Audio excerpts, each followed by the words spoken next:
Halo teman-teman, Assalamualaikum warahmatullahi wabarakatuh. Kita ketemu lagi kali ini dalam mata kuliah Akuntansi Keuangan Menengah 2. Mata kuliah ini pada pertemuan ini kita akan membahas kaitannya dengan liabilitas jangka panjang, tapi lebih ke contoh-contoh soalnya ya, contoh-contoh soal dan pembahasannya. Baik, yang pertama kaitannya dengan obligasi ya. Di mana kemarin kita sudah menjelaskan obligasi ini salah satu instrumen keuangan jangka panjang yang biasanya diterbitkan oleh perusahaan untuk menambah pendanaan dalam kaitannya meningkatkan atau menunjang kegiatan operasionalnya. Nah, ini contoh soal PT AAA menerbitkan obligasi senilai 5 juta rupiah tertanggal 1 Januari 2016 yang jatuh tempo dalam waktu 4 tahun dengan kupon 8% yang dibayarkan setiap tanggal 1 Januari. Nah, ada 3 kasus di sini. Kasus yang pertama, bagaimana jurnal akuntansinya jika suku bunga pasar itu 8%. Artinya suku bunga pasar sama dengan suku bunga kupon. Maka obligasi ini diterbitkan pada nilai pari atau @par. Kemudian kasus yang kedua, bagaimana jurnal akuntansinya jika suku bunga pasar sebesar 6% atau lebih rendah dari suku bunga kupon yang 8%. Maka obligasinya dijual pada nilai premium. Kemudian kasus yang ketiga, bagaimana jurnal akuntansinya jika suku bunga pasar sebesar 10%, yang artinya lebih besar suku bunga pasarnya dibandingkan dengan suku bunga kupon yang 8%. Artinya obligasinya diterbitkan pada nilai diskon. Dan juga kuponnya, yang kasus ketiga, kuponnya itu dibayarkan semi-annually atau setahun 2 kali, yaitu per 1 Juli dan 1 Januari.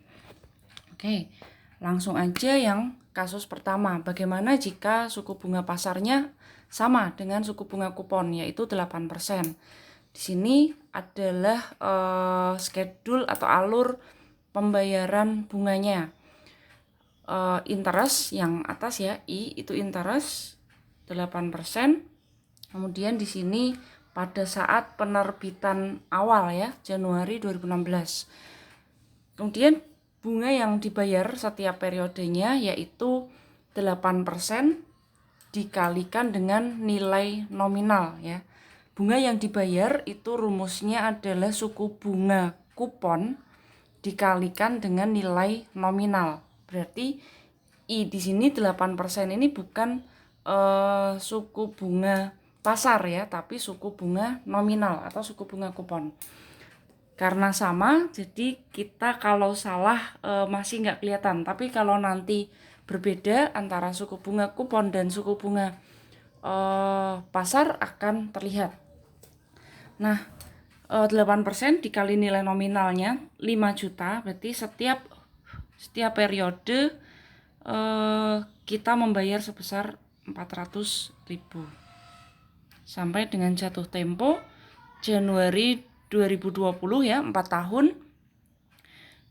Nilai nominal ditambah dengan bunga yang harus dibayar 400.000 seperti itu.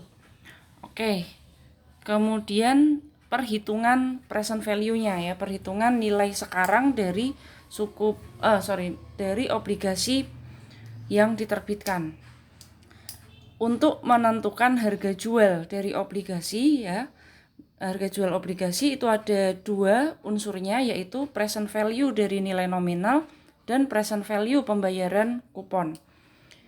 Present value dari nilai nominal rumusnya adalah nilai nominal dikalikan 1/1 plus I pangkat N. I itu adalah suku bunga nominal atau suku bunga kupon. Maaf, saya ulangi. I itu adalah suku bunga pasar ya. Nah ini I itu suku bunga pasar dan N itu adalah jangka waktunya ya, jangka waktu dari obligasi. Maka nilai nominal 5 juta dikalikan 1 per 1 plus 0,08 atau 8% suku bunga pasar pangkat N. N-nya jangka waktunya 4 tahun, berarti pangkat 4. Gitu.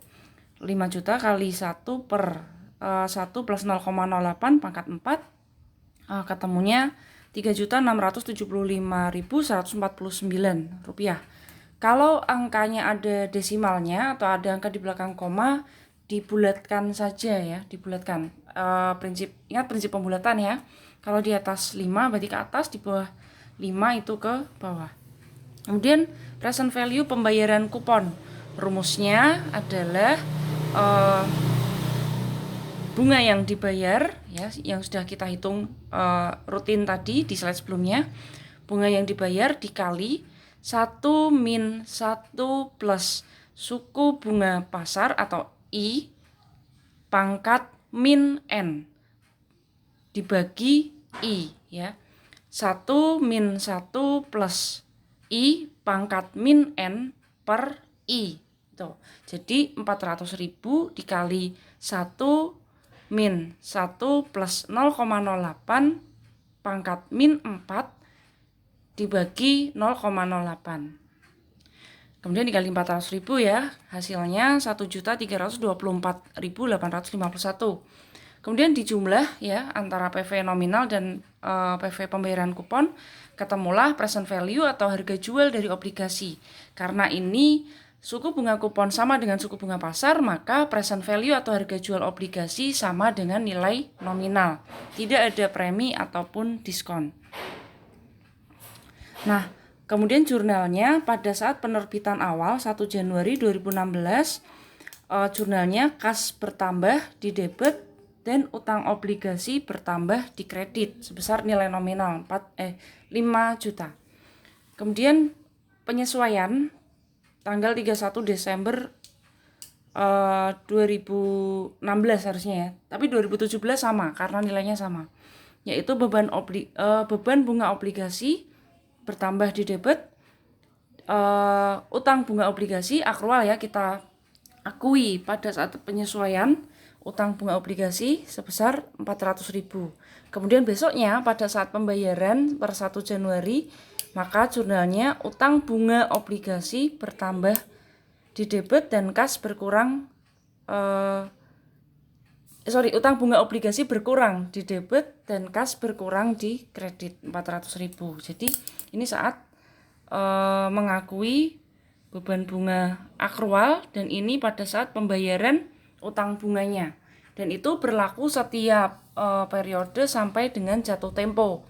Kalau nanti jatuh tempo tinggal pelunasan ya, ditambah dengan utang obligasinya berkurang di debit dan kasnya berkurang di kredit sebesar nilai nominalnya.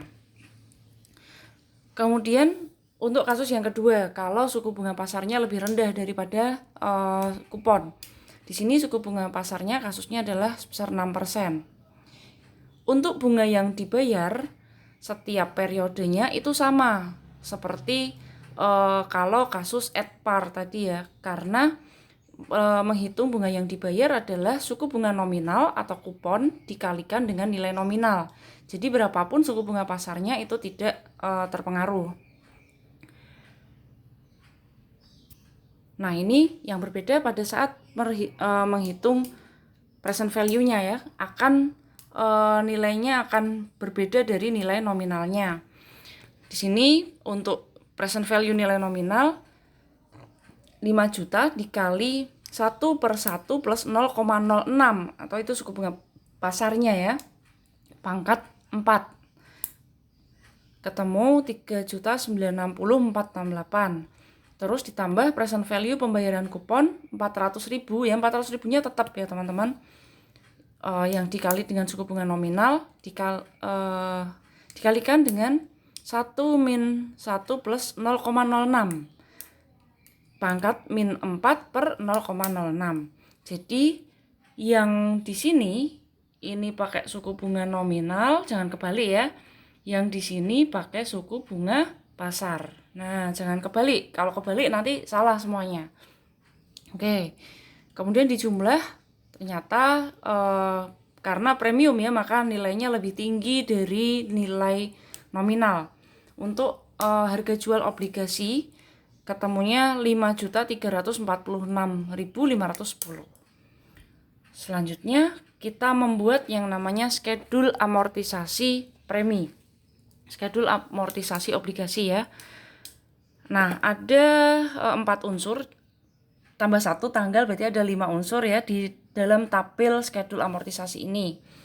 Tanggal, kemudian bunga yang dibayar setiap periodenya, kemudian beban bunga, lalu premium yang diamortisasi, dan yang terakhir adalah nilai buku dari obligasi. Oke, yang pertama tanggal pada saat penerbitan ya, 1 Januari 2016, kita langsung masukkan nilai buku obligasi sesuai dengan present value total yang kita hitung sebelumnya ini, 5346510. 5346510 ya. Kemudian 1 Januari 2017. Bunga yang dibayar itu rumusnya suku bunga kupon dikali nilai nominal, yaitu 8% dikali 5 juta, ketemu 400.000, tetap sampai akhir jatuh tempo. Kemudian untuk beban bunga, rumusnya adalah suku bunga pasar dikali nilai buku. Berarti 6% dikali ini ya, 6% dikali 5346510, ketemu 320.791. Oke. Kemudian premium diamortisasi itu rumusnya, ataupun nanti diskon ya, itu rumusnya sama, beban bunga dikurangi dengan bunga yang dibayar, 320.791 kurangi 400.000, ketemunya kan harusnya minus ya, minus 79.209. Tapi di tabel kita tidak perlu menuliskan minus. Minusnya nanti untuk sebagai pengurang. Artinya premium ini mengurangi nilai buku yang pertama. Jadi 5.346.510 dikurangi 79.209 untuk menjadi nilai buku pada 2017, yaitu 5.267.301. Jadi minusnya nggak dianggap, tapi nggak ditulis, tapi kita anggap atau kita perlakukan sebagai pengurang nilai buku obligasi. Untuk selanjutnya 2018 sama ya caranya, tapi pakai nilai buku yang terakhir yang 5267 gitu. 5267 dikali 6% ketemu 316, dikurangi nanti 5267 301 kurangi 83962, ketemu 5183, dan seterusnya sampai akhirnya harus sesuai dengan nilai nominalnya atau pembulatan yang sedikit, misal 4999997 misalnya, atau 5.000.001 misalnya. Itu pembulatan yang tidak material, nggak masalah. Pokoknya nilai akhirnya harus sebesar nilai nominal. Nah, kemudian masing-masing kolom ini dijumlah ya, bunga yang dibayar, beban bunga, dan premi yang diamortisasi. Oke. Kemudian kita buat jurnalnya. Untuk yang 1 Januari 2016 saat penerbitan, kas bertambah di debit, utang obligasi bertambah di kredit sebesar present value totalnya ya, 5.346.510. Terus pada saat penyesuaian tanggal 31 Desember 2016, beban bunga obligasi ini ambil angkanya dari tabel schedule ini ya, tabel schedule yang sesuai tanggalnya, sesuai periodenya ya. Kalau untuk yang 31 Desember 2016 berarti ambil angka yang 1 Januari 2017, karena itu kita mengakui dulu untuk sebelum besoknya dibayarkan. Oke. Beban bunga obligasi sebesar 320.791. Nah, kemudian premiumnya itu kita kapitalisasikan untuk menjadi pengurang dari utang obligasi. Berarti utang obligasinya berkurang di kredit, di debit sebesar 79.209, Kemudian yang dikredit adalah utang bunga obligasi sebesar 400.000. Besoknya 1 Januari 2017 dibayarkan utang bunga obligasi debit dan kas berkurang di kredit sebesar 400.000. Begitu seterusnya sampai jatuh tempo. Nah, kemudian yang kasus yang ketiga, apabila suku bunga pasarnya lebih tinggi dari suku bunga nominal dan kuponnya dibayar 2 kali setahun atau semi annually. Nah, maka di sini teman-teman perlu perhatikan untuk suku bunganya atau interestnya itu dibagi 2 ya. Suku bunganya dibagi 2 dan jangka waktunya dikali 2 ya. Suku bunga atau I itu dibagi 2 berarti 10% dibagi 2 berarti 5% ya.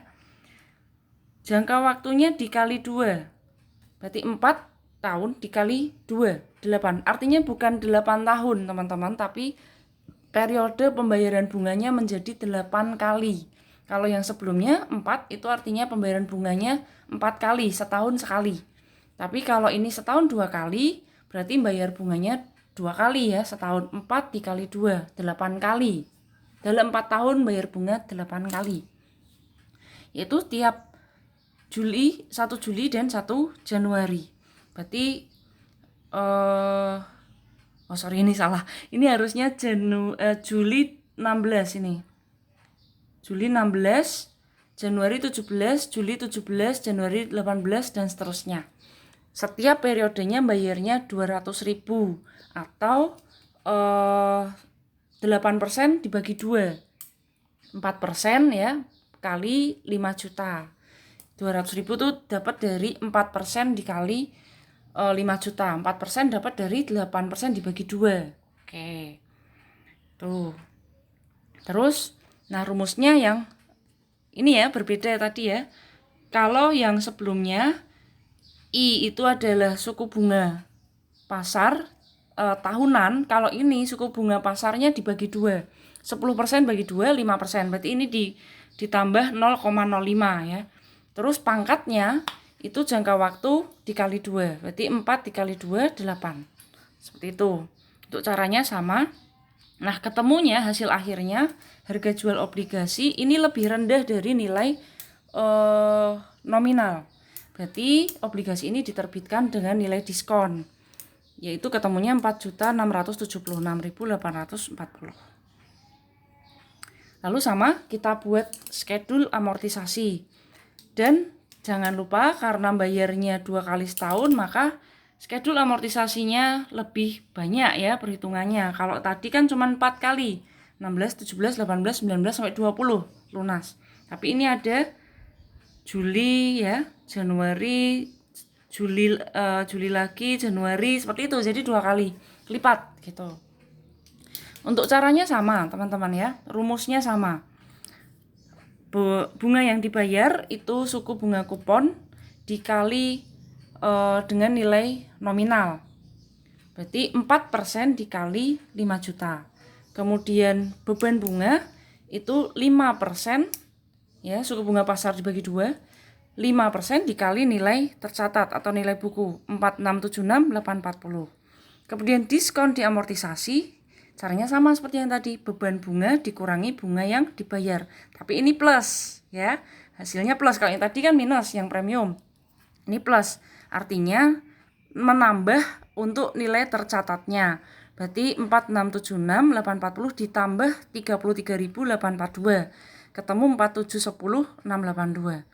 Seterusnya seperti itu sampai ketemu hasil akhirnya 5 juta ya. Sesuai dengan nilai nominalnya. Oke. Untuk jurnalnya sama ya teman-teman. Cuman bedanya 1 Juli karena tidak melewati masa penyesuaian ya. Sebelum pelaporan keuangan kan kita buat penyesuaian. 1 Juli itu tidak melalui penyesuaian, jadi langsung mengkredit kas ya. Langsung mengkredit kas. Beban bunga obligasi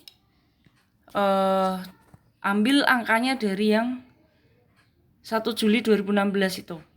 233842 ya. Beban bunga obligasi 233842. Nah, utang obligasi diskon di sini menjadi penambah utang obligasi. Kita kapitalisasikan. Kalau premi tadi pengurang utang obligasi, diskon ini menambah utang obligasi. Berarti utang obligasinya bertambah, dikredit sebesar amortisasi diskonnya 33842. Kemudian kas yang dibayar itu 200.000. Terus 31 Desember itu untuk mengakui utang bunga yang akan dibayar 1 Januari besoknya, gitu ya.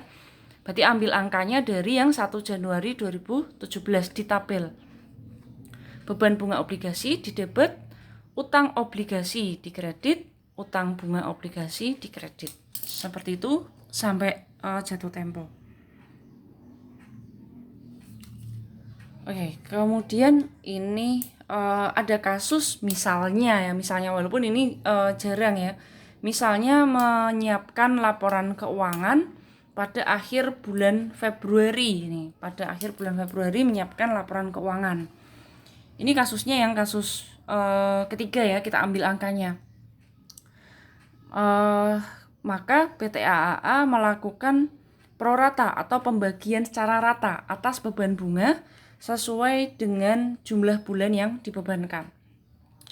Maka bunga akrualnya atau yang harus diakui lebih awal itu adalah sebesar 200.000, sebesar bunga yang dibayar dikali 2/6. 2/6 ini dari Januari Februari 2 bulan, terus 6 itu Januari sampai Juni ya. Karena pembayaran bunganya itu bulan Juli, 1 Juli gitu ya. 6 itu Januari sampai Juni. 2/6. 200.000 kali 2/6. Ketemu 66.666. Terus amortisasi diskonnya, ambil angka yang di tabel ya, 33.842 dikali 2/6 juga. Maka beban bunga Januari sampai Februari itu totalnya 77.947. Maka jurnalnya membuat penyesuaiannya atau pengakuan bunga akrualnya, beban bunga obligasi di debit, utang obligasi di kredit, dan utang bunga obligasi di kredit. Angkanya ambil dari perhitungan ini. Oke, tadi sudah obligasi ya. Sekarang kita masuk ke wesel bayar. Untuk wesel bayar yang diterbitkan pada nilai nominal, contohnya tanggal 1 Januari 2017 PT BBB menerbitkan wesel bayar pada nilai nominal 100 juta dengan bunga 10% dan periode jatuh tempo 5 tahun. Bunga atas wesel yang harus dibayar setiap akhir tahun. Nah, PT BBB melakukan pencatatan jurnalnya yaitu 1 Januari 2017 mencatat kas bertambah di debit 100 juta dan wesel bayar bertambah di kredit 100 juta pada saat penerbitan ya. Kemudian 31 Desember mengakui beban bunga karena bunganya dibayar setiap akhir tahun. Ini agak beda dengan yang tadi ya. Tadi bayarnya 1 Januari, ini 31 Desember. Maka beban bunga di debit 10 juta yaitu 10% dikali 100 juta. Kas di kredit 10 juta. Kemudian apabila wesel bayar tidak diterbitkan pada nilai nominal. Ada dua ya, wesel tanpa bunga dan wesel berbunga. Untuk wesel tanpa bunga atau zero interest bearing notes, perusahaan penerbit wesel mencatat untuk perbedaan antara nilai nominal dengan present value atau harga jual itu sebagai diskon yang diamortisasi sebagai beban bunga selama umur wesel. Jadi apabila ada perbedaan ya, karena tidak diterbitkan dengan nilai nominal, maka pasti ada perbedaan antara nilai nominal dengan present value atau harga jual weselnya. Itu perbedaannya diberlakukan sebagai diskon yang diamortisasi atau beban bunga selama umur wesel. Contohnya, tanggal 1 Januari 2017 PT CCC menerbitkan wesel tanpa bunga senilai 500 juta dengan periode jatuh tempo 5 tahun. Nah, harganya ini udah dihitung present value-nya gitu ya, udah dihitung sebesar PV-nya, yaitu dijualnya seharga Rp296.725.664. Suku bunga implisit dari Wesel tersebut adalah 11%. Nah, bagaimana jurnal yang perlu dicatat pada tanggal 1 Januari 2017, 31 Desember 2017, dan 31 Desember 2018. Oke, ini sebenarnya 5 tahun ya, harusnya sampai 2022, tapi ini kita buat sampai 2018 saja. Oke, untuk tabelnya ya sama seperti yang obligasi tadi. Jadi nilai tercatat Wesel kita masukkan dulu. Kemudian karena ini nggak ada bunganya ya, atau tanpa bunga, jadi langsung selisihnya atau perbedaannya itu kita masukkan ke beban bunga dan sekaligus ke diskon yang diamortisasi. Ya, ini didapat dari suku bunga tadi ya, 11% dikali 296.725.664. Ketemu 32.639.823. Jadi suku bunga implisit dikali nilai tercatat. Diskon amortisasinya sama ya, karena beban bunganya 0 gitu. Dan seterusnya menjadi penambah sampai ke saat jatuh tempo. Oke, untuk jurnalnya saat penerbitan awal kas bertambah di debit, Wesel bayar bertambah di kredit sebesar nilai tercatatnya atau nilai jualnya. Kemudian 31 Desember, setiap 31 Desember itu mencatat beban bunga Wesel ya bertambah di debit dan Wesel bayar bertambah di kredit. Dikapitalisasikan sama seperti obligasi tadi. Tapi kita tidak membayar bunga ya, jadi tidak ada kas yang dibayar, hanya mengakui atau menambah beban bunga dan juga mengkapitalisasikan Wesel bayarnya atau menambah nilai Wesel bayar. Begitu seterusnya sampai pada saat jatuh tempo. Untuk Wesel dengan bunga akuntansinya sama dengan akuntansi pada obligasi. Kalau ada diskon atau premium, maka jumlah tersebut diamortisasi selama umur Wesel bayar dengan menggunakan metode suku bunga efektif. Oke, kemudian terkait dengan pelunasan ya. Pelunasan kewajiban jangka panjang. Ini kasus apabila dilunasi atau ditebus sebelum jatuh tempo nih. Oke, ceritanya nih. Tanggal 1 Januari 2017, PT DDD menerbitkan obligasi dengan nilai nominal 500 juta, suku bunga 8% semi annual. Dan periode jatuh tempo 4 tahun. Periode jatuh tempo 4 tahun ya, dan suku bunga pasar 10%. Jadi suku bunga pasarnya ingat ya, dibagi 2 kalau semi annual atau bayar bunganya 2 kali. Berarti 10% bagi 2, 5%. Jangka waktu 4 tahun itu dikali 2. 4 kali 2, 8. Ini perhitungan untuk present value-nya. Ya. Kemudian, nah ini schedule amortisasinya ya, sama seperti yang tadi.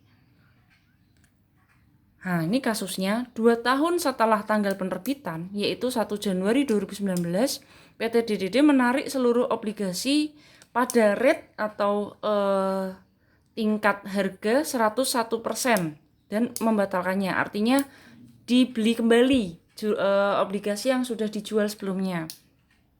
Diakuisisi kembali. Nah, harga reakuisisinya yaitu 500 juta ya, nilai nominal dikali 1,01 yaitu 101% itu tadi ya. Ketemunya 505 juta. Nilai buku obligasi yang ditebus kita lihat pada 1 Januari 2019. Ini ya, 482.270.247. Nah, maka terjadi kerugian pelunasan obligasi. sebesar 22.729.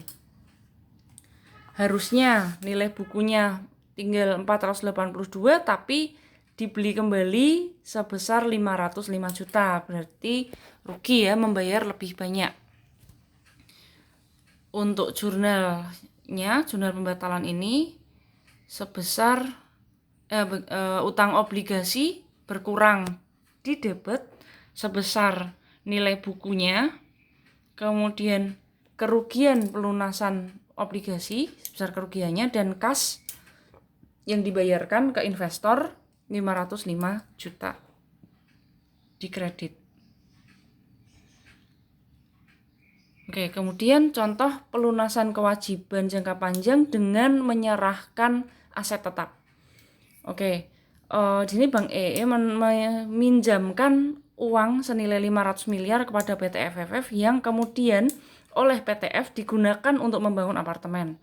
Karena rendahnya minat untuk kepemilikan apartemen, maka PTF tidak dapat melunasi kewajiban obligasinya. Wesel ini sepertinya harusnya ya, kewajiban wesel bayarnya. Nah, Bank E setuju untuk menerima bangunan apartemen dari PTF dengan nilai wajar 400 miliar untuk pelunasan seluruh kewajiban PTF. Di mana nilai buku dari apartemen itu menurut catatan PTF sebenarnya adalah 550 miliar, tapi diserahkan ke Bank E senilai nilai wajarnya 400 miliar. Maka PTF mencatat transaksi pelunasan dengan jurnal wesel bayar berkurang di debit sebesar 500 miliar ya, senilai pinjamannya 500 miliar. Kemudian kerugian pelepasan apartemen 150 miliar karena harusnya nilainya masih 550 miliar tapi diserahkan 400 miliar, berarti rugi 150 miliar, rugi di debit. Kemudian apartemen asetnya berkurang di kredit 550 miliar dan keuntungan pelunasan utang sebesar 100 miliar. Kenapa untung? Karena dia pinjamnya 500 tapi dilunasi 400 miliar, seperti itu. Berarti untung 100 miliar. Oke. Itu materi kita hari ini terkait dengan contoh soal liabilitas jangka panjang. Terima kasih. Assalamualaikum warahmatullahi wabarakatuh.